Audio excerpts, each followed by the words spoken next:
Hi, Denise Yitzi here with PB31 and the 21 with Thursday's tips and tricks. Do I have a tip for you today?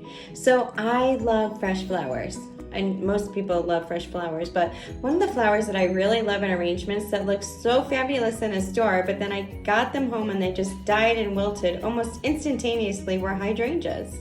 Well, I went to the store and I was like, can somebody please help me? Just tell me how to fix this. And I got a tip that I'm going to share with you today.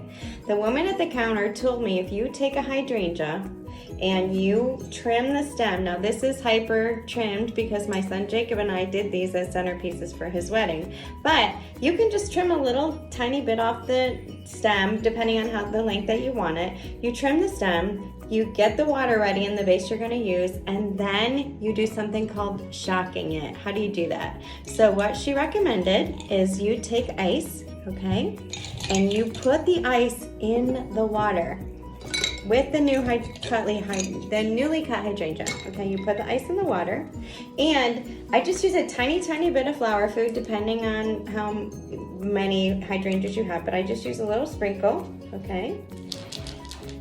So between the water, the ice, and the flower food, this hydrangea that you're seeing here today was actually used in Jacob and Anna's wedding almost 2 weeks ago. We put this arrangement together 2 weeks ago. So you can see the life of it. You can see how full it is. Jacob actually sprayed it blue. There is something called flower paint, but that's today's Thursday tips and tricks is how do you make hydrangeas last longer? And like I said, water, flower food, and ice to shock it.